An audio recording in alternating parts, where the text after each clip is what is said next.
This podcast is a production of Unfiltered Studios. If you would like to know more about joining Unfiltered Studios, please visit our website at unfpod.com for more information.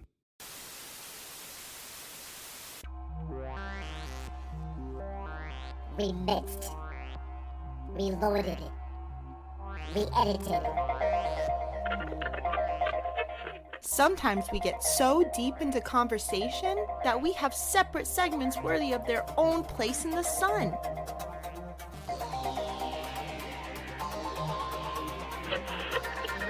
Here is a reshuffled mini episode.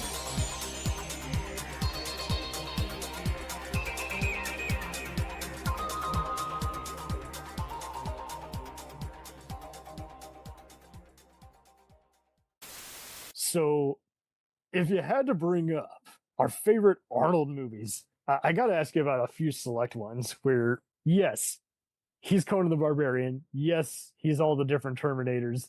Yes, he's done everything else. He's fought the devil. He's been a kindergarten cop. Eraser is not one of Arnold Schwarzenegger's 2 to 3 best movies, but it's one of my favorites, and I think it's one of the best reasons of why he is probably the greatest action movie star of all time.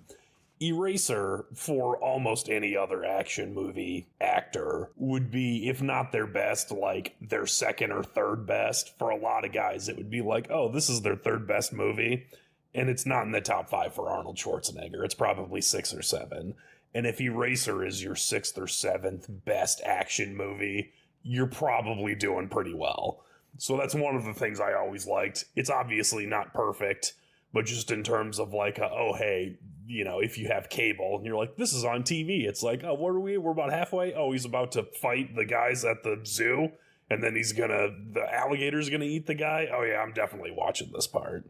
So Eraser is one I definitely enjoy from Arnold. What do you think about post Hercules New York Arnold when he's in 1979's The Villain with Anne Margaret, Paul Lynde, and Yellowface, and freaking Kirk Douglas in Looney Tunes mode? Kirk Douglas is the villain. And the meaner the villain, the nicer the opposition. Anne Margaret, Arnold Schwarzenegger, Foster Brooks, Ruth Buzzy, Jack Elam, Strother Martin, Mel Tillis, and Paul Lynde. The villain. With a cast like this, who needs a hero? We need the villain. Rated PG.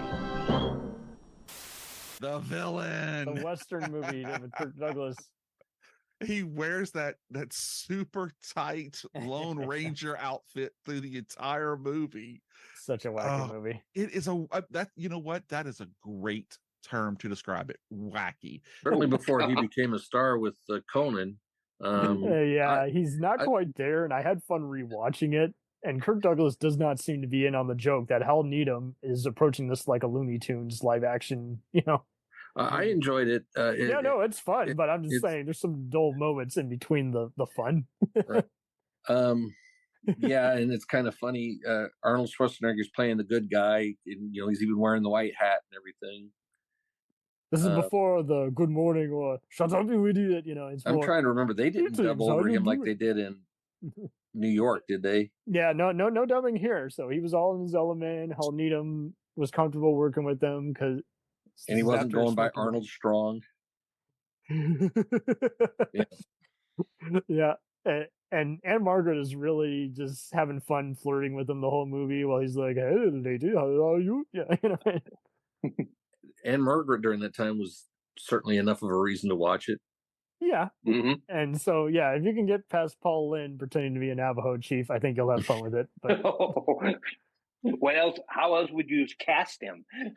I'd have him be a barfly pissing everybody off and they toss him out. Well, no, they got to give us a touch of F Troop by casting him as an Indian. Okay.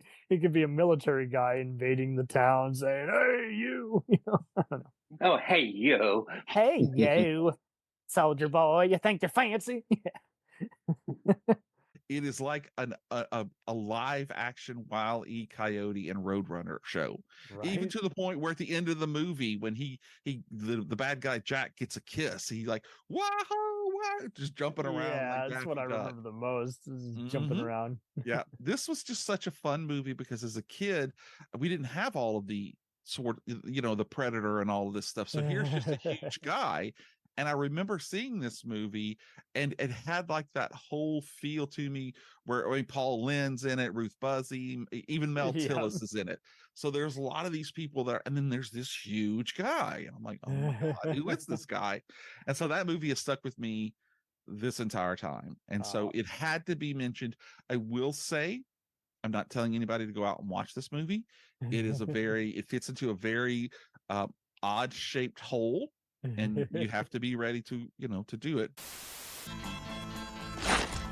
Be warned. Be ready. Beware. Schwarzenegger got a raw deal, and now he means business. This must be what they mean by poetic justice. Raw Deal, rated R, starts Friday, June 6th at theaters everywhere. And I know James doesn't like this, and he does an amazing Arnold impression and other stuff. We were talking about it a bunch in the High Noon special. But I'm sorry, I have Raw Deal on a German region-free Blu-ray. It still rules. It's not perfect. Right, yeah, as far as, because that's one of his lower budget movies. Yeah, that he this did. is after Commando, and it's before some of the other stuff. He was working with, what's her name from? You Can't Drink and Bake.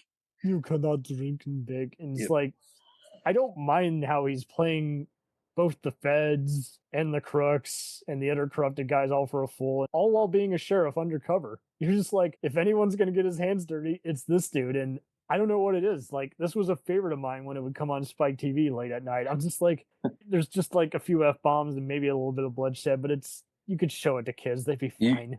Yeah, you just got to get past the fact that he's an Austrian or German actor playing a small town local sheriff. And John Irvin was the director. He's done Shiner with Michael Caine and Hamburger Hill. So, of course, you could argue he's taking it a little too seriously, but it is labeled as a dark comedy. And I think that's the best way to approach it. But yeah, Captain Harold from LA Law and Larry Sanders was smoking. Oh, my God. I'm trying to remember who was in that, playing the bad guy in that. There was Robert Davi, so Special Agent John from Robert Davi's the one I was thinking of most. Yeah, Ed Lauder was also in there, and Darren McGavin, freaking Kolchak the Night Stalker's the guy. That's right. He played like his security chief guy or whatever. Right. I need your help, man. You're the only guy. And Stephen Hill, after Mission Impossible and years before being the DA guy on Law and Order. But yeah, Joe Regalbuto before Murphy Brown was there as one of the badasses. And you're like, oh, and he's always just so sheepish. He's like, oh, you're not going to gun me down, are you? It's like, give him a reason not to. So dumb. I don't know what it is. Like, just watching the ending, where it totally goes into Roadhouse mode. Even though it was a quick cash, quote unquote role for Arnold, he still had another movie that he owed Dino De Laurentiis after Conan before developing Total Recall. And it's like, he pretty much approached it the way he needed to. It's like, let's get in, let's get out. And if you want to compare it to early Van Damme or dare I say Seagal, like, it definitely plays way better. I just love how just the guitar, much like the movie Roadhouse, just goes crazy over the top. It's like it goes all in TV while he is just gunning everybody down in this underground casino. It's just... Getting in and getting out. I should have done that with the maid. Oh, yes. Oh, she needed a spanking now. Oh. But yeah, he goes all full-blown Punisher. Apparently he had fun working with John Irvin, calling him a real actor's director. And the wardrobe budget was reportedly $10. It's fun. It's imperfect, but it's fun. That, and and then like I accidentally was confusing it with Commando there for a second. Commando was a good one too. He's pretty much still in that mode, but at least instead of just being a non-stoppable killing machine, at least he's playing around. I think without this movie, you don't get as many of the colorful one-liners that you get in his later stuff. As much as we love Commando, there's still some moments where you're like, that could be better directed, or that's a little cheesy. But then again, if we hadn't had that movie, we wouldn't have had him doing all those bad puns in Batman and Robin. Oh, absolutely not. Oh, we could have done without those. Are you kidding? Love me some Mr. Freeze. You don't have to like the movie. The dinosaurs. The Ice Age. Yeah. Well, that's when what's his name got his hands on it, and we're seeing more bat butts and. Hey, Schumacher had a mission and he accomplished it. Yeah, you're seeing bat butts and nipples and stuff like that, except for when it comes to Batgirl, where she's kind of. He's not showing off any of that. He was still hot. So I got to bring up another divisive Arnold movie. A lot of people hate this one, but I could watch all the Jason Bourne and Die Hard and James Bond and other stuff with my father. He was cool with that. He's like, hey, you want to watch Rocky? Okay, cool. But I don't think he hated Arnold. He just didn't like those kinds of movies. So he's like, yeah, I respect it, but I'm not a Terminator or Arnold guy. Did he like Rambo or First Blood or any of that?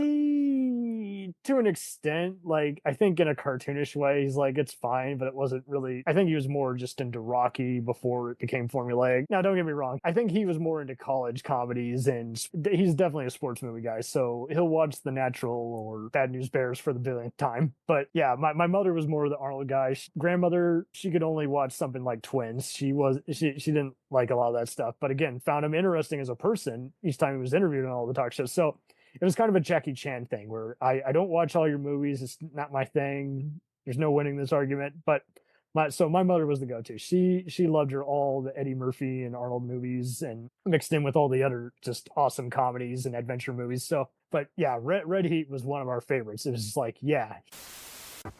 A Moscow policeman. How do you Soviets deal with all the tension and stress? Vodka. A Chicago cop. Chicago cop never relinquishes his weapon. Here. With this much friction. He killed a Chicago police officer. Chicago gets him first. I have my honor. There's gotta be heat. Red Heat. Arnold Schwarzenegger, James Belushi. Red Heat. Rated R. So this one gets a lot of people. A lot. Oh my God. They don't care for John Belushi. It's very 48 Hours, Lethal Weapon filling. And Jim Belushi, the brother. Yes, Jim. Okay. Yes, sorry. Yeah, you were throwing me there for a minute. All right. Sorry. Yes. Okay. I mean, come on. It's got naked Russian guys. What could you not like? He's a German guy, Austrian guy playing a Russian. And yeah.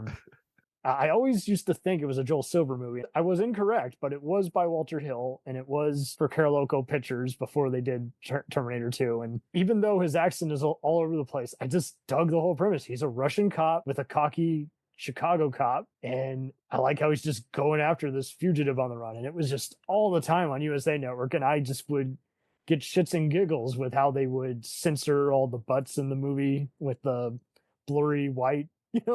Talking about network television stuff. Yeah, on cable TV. And yes, I've seen it uncut, but there was just something about it. I dug how Lawrence Fishburne was a cynical lieutenant and Peter Boyle was the captain who basically never had anything nice to say. He's like, by the way, go get him. By the way, fuck yourself. It was just such a cynical movie. So I think that's why I didn't really play too great, but I'm sorry. I just have a lot of fun with it. Gina Gerson's in an early role. Ed Ross from The Hidden. Red Heat's one of my favorites. That's the one that opens up like with he's in the spa. It's in a Russian bathhouse type of thing. Yeah. All these hulked out muscular people. Even the women were kind of a little bit like that. Yeah. And they're all greased up and don't oiled. get me wrong. Belushi is playing a trashy guy, and you don't have to like him as an actor or a comedian, but I don't know. I just felt like he was kept in check. I like how it is almost kind of a Shaftish kind of plot. It's very complex, drug dealers and drug trafficking. There are prostitutes, but never to the point where they're being dehumanized or anything. Is like the guy's just basically a straightforward violent criminal. Like he's under house arrest and he keeps finding ways to evade everybody, and he just keeps racking up a high body count. It's kind of ironic. Like he just knows Ivan, is determined to get him, so he's like, I'm just gonna keep leaving you more paperwork, so by the time you have to fill this out, I'll already be around the other block, away from you. And it's so funny, they have reused that scene with the bus, like in other low budget action movies. I would see people using stock footage. I'm like, that's the bus chase from Red Heat. I haven't seen those other scenes. Can you name any of the movies they've actually appeared in for that? Look up every other PM Entertainment or Jim Wynorski 90s 2000s film. Jim Wynorski, okay. Yeah, so low budget shenanigans, just stupid shit. You might have also seen it in Space Mutiny. I'm surprised they didn't. I can see Red Brown screaming. Yeah, you're having a bus chase on the station. Yeah, okay. Red Brown should have been in a movie with Arnold. I would have loved it if he had been one of the Resistance Fighters in Terminator or one of his other movies. Well, that one guy you interviewed from The Rookie. Yeah. Oh, wow. He was in the sequel to the movie that Red Brown did. Yeah, Strike Commando 2. Brent Huff. Yeah, he was amazing. Like he just had a great sense of humor. He has been a decent TV movie director in his own right, and he's always trying something new instead of just getting dissuaded or taking himself too seriously. He's like, yeah, it's the acting game. He chose to be a chameleon, and he wasn't like some of those other B-movie guys where we're laughing at him, but they're not in on the joke. Or, I mean, there's a reason he's worked in so many other bigger and then lower stuff. Well, like in The Rookie, his part is pretty small. Yeah, it's small. He plays to his age. He plays to his age, and he's an ensemble guy. He doesn't have to be, I'm the only reason you're here, and same thing with Red Brown. In all fairness, like he transitioned, and Arnold could have easily, in an alternate reality, been a guy who was in Z grade material, but fortunately he avoided, In alternate universe, Arnold Schwarzenegger played Captain America. Yeah, right, with Bridget Nielsen as like a second. There was talk at one time of him playing Sergeant Rock. Oh, please, let's still make that.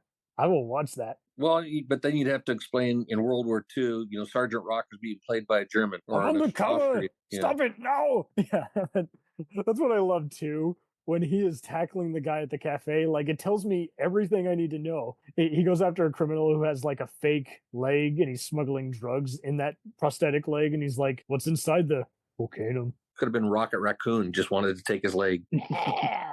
Oh, so now you want me to see him voice Rocket Raccoon? I'm the Guardian of the Galaxy. You idiot. Look at me over here.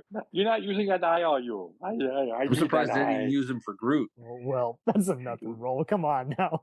Well, he could be Riddick. Well, yeah, you got to wonder, how much did what's his name get from Fast and the Furious to voice Groot? And all these right. I want him to do another Riddick, Diesel, not one of those movies. And one of the reasons why they didn't make Arnold Schwarzenegger Groot, that Groot was wooden enough already.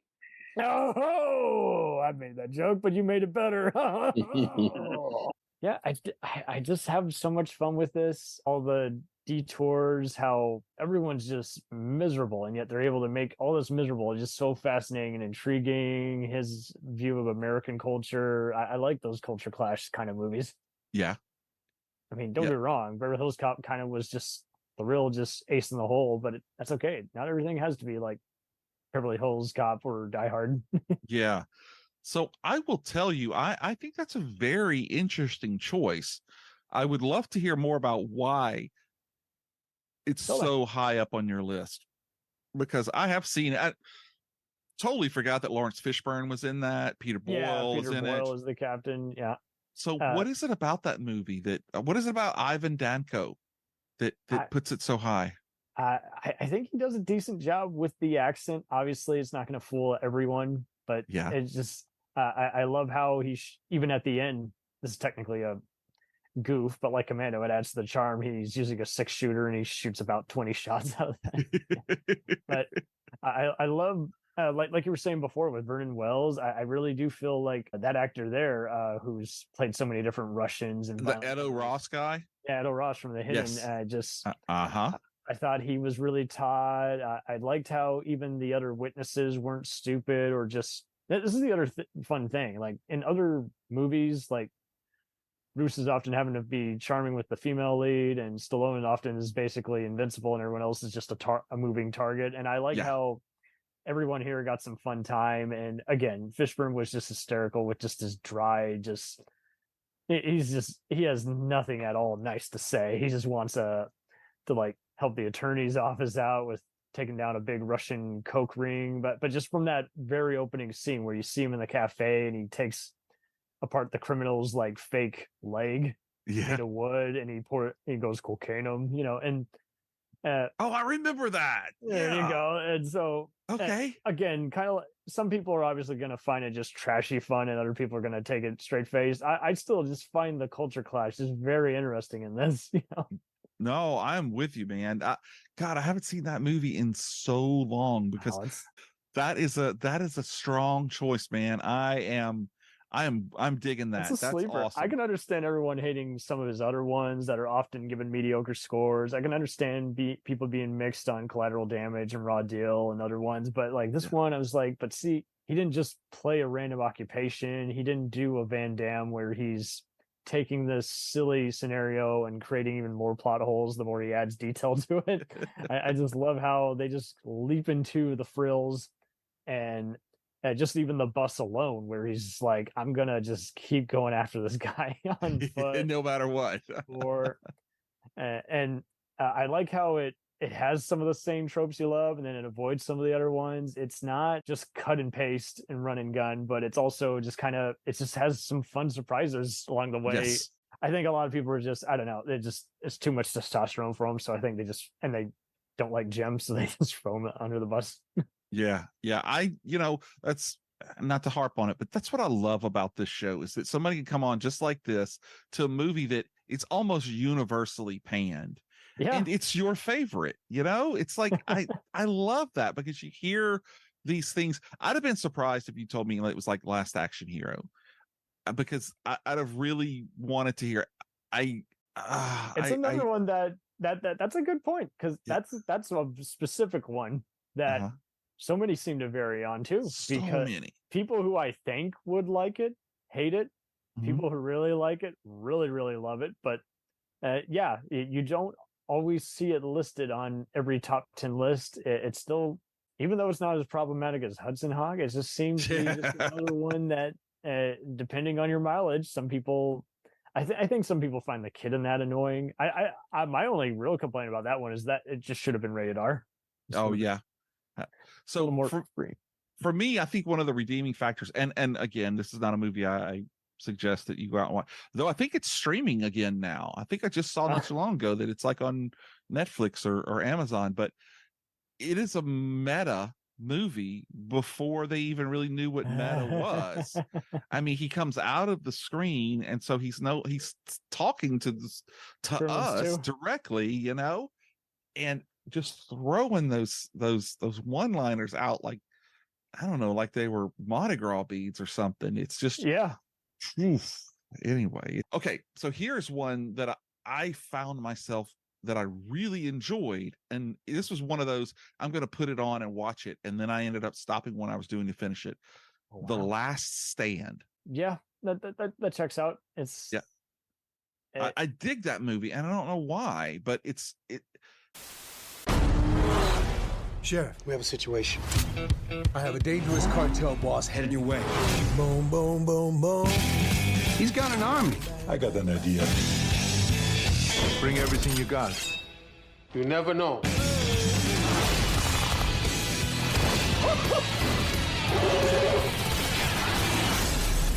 How are you, Sheriff? Old. Boom, boom, boom, boom. The Last Stand. Rated R. Starts Friday. So the last one. Did anyone see The Last Stand when it came out? Arnold as a sheriff in a western town. Okay. Jackass star Johnny Knoxville and I saw that. Janie Alexander, Lady Sif from Thor, and Louise Guzman being Louise Guzman, and it's just one of these. I mean, Johnny Knoxville can be so annoying, but he's perfectly stupid in this movie, and it just really, really works. I'm kind of distracted by the rest of the cast in that. I feel like they're in a different movie.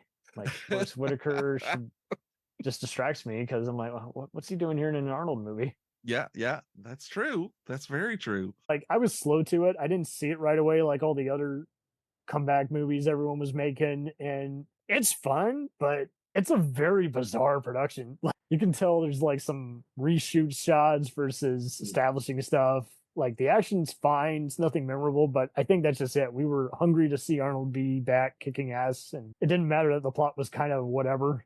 And he's older and can't quite play the same kind of tough guy. I think my only distraction was, like, I love Forrest Whitaker to death. What the hell was he doing in this movie? Like, anyone could have played that forgettable FBI agent role. I'm like, he's done his share of B movies. Did they not give him anything to do? Not really. Yeah, well, I haven't really seen him in a lot, so. Really? Yeah, I really haven't seen him in a lot. Last Times, Ridgemore High, Platoon. Well, you're talking further back. I'm talking recent. The Shield? Last 10, 15 years. Was it? Panic Room? Panic Room I never saw. All right. Well, Black Panther. Come on now. He was the dad. Anyway. But it was a small part, though. Yes, it was. Anyway, yeah, I think everyone was just aching to see Arnold just pick up a Gatling gun without a reason. And yeah, it was just whatever. I was just like, okay, he's playing a cowboy sheriff again. Oh, yeah. So basically it's Raw Deal, only he's 30, 40 years older. Yeah, take it or leave it. I would say it's the weakest on the list because there wasn't much imagination, but it was still fun. We'll return after these messages. Hey, it's Brent Pope, the host of Breakfast with Brent Pope. You've seen me on some of your favorite TV shows saying things like, give it up, Jimmy. You got to sink this putt to win. On Breakfast with Brent Pope, I sit down with guests from the entertainment world, and we do it all over breakfast. Or should I say Brentfast? Every week on Brentfast, you get inside Hollywood info and tips, great breakfast recs and booty debates. Most of all, you get the most delightful 30 minutes of your week. So dig in. It's Brentfast time. Listen at Brentfast.com, Apple Podcasts, or wherever fine podcasts are found. Do you ever find yourself thinking about who would win in a fight between Goku and Superman? Hi, I'm James Gavsey, and on the Who Would Win show, me and my co-host Ray ignore anything important happening in the outside world and debate fictional battles between characters from comics, movies, and video games. We got a new show every week, and almost always am I the winner. Yeah, not true, Ray. In the past, we've discussed such matches as Captain America versus Darth Vader, Solid Snake versus the Iron Giant, classic matchups like RoboCop versus Terminator, and even the Muppets versus Sesame Street. That one was crazy. So if you're a fan of geek culture and love a spirited debate, check out the Who Would Win show wherever you get your podcasts, or check us out at whowouldwinshow.com.